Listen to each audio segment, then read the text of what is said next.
Kidlat News Updates. Mga balita ngayon, 42nd Infantry Battalion pinarangalan sa kanilang tagumpay kontra NPA sa Samar. Awol na pulis na sangkot sa kidnapping sa Pangasinan arestado sa Nueva Vizcaya. Wing van truck bumangga sa isang poste sa Davao City. Ako po si Cesar Sorian para ihatid ang mga nangunang balita sa buong kapuluan ngayon. Binigyang parangal ng 8th Infantry Division ng Philippine Army ang 42nd Infantry Battalion dahil sa kanilang matatagumpay na operasyon kontra insurhensiya sa Samar Islands. Nakatanggap ang batalyon ng isang meritorious medal at command plaque na mismong iginawad ni 8th ID Commander Major General Adonis Ariel Orio kamakailan para sa kanilang kontribusyon sa anti-insurgency drive ng rehiyon. Kabilang sa kanilang mga katagumpayan ay ang pagkakalansag nila sa Elcon Platoon ng Sub-Regional Committee Browser ng NPA Eastern Visayas Regional Party Committee na nag-ooperate sa Samar at Eastern Samar. Gayon din ang pagkakarecover ng iba't ibang high-powered firearms at kampanya sa pagpapasuko sa mga dating rebelding NPA. Dumating sa Samar Region ang 42nd IB mula Mindanao noong 2023 para tumulong sa laban kontra insurhensiya at ngayoy babalik na ang Army unit sa 9th Infantry Division sa Bicol Region.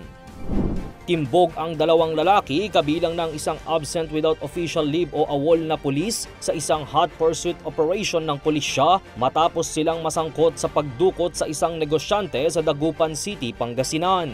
Ayon sa mga otoridad, una nang nahuli ang tatlo pa nilang kasamahan sa isang checkpoint sa Bocod, Benguet noong Huwebes, January 23. Di kalaunay, naharang rin ang tatlo pang suspect kabilang na ang awol na pulis sa probinsya ng Nueva Vizcaya.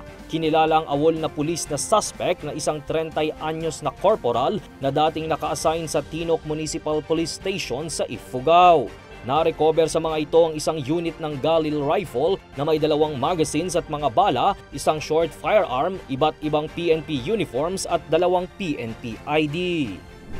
Isang wing van truck na may kargang 26 na tonelada ng soya beans ang bumangga sa isang poste ng kuryente matapos mawalan ng preno ang sasakyan sa Marilog District, Davao City kahapon.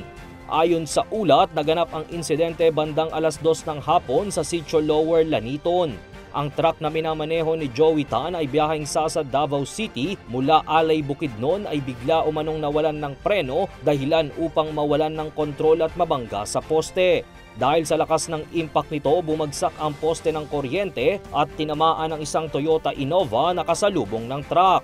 Sa kabutihang palad, ligtas ang driver at pasahero ng Innova at walang naiulat na nasaktan sa aksidente.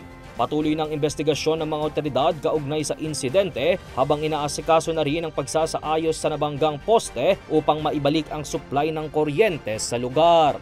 Para sa Kidlat News Channel, ito si Jai Reyes, nag-uulat. Ako po si Cesar Sorian, kasama nyo sa bawat pagputo ng balita.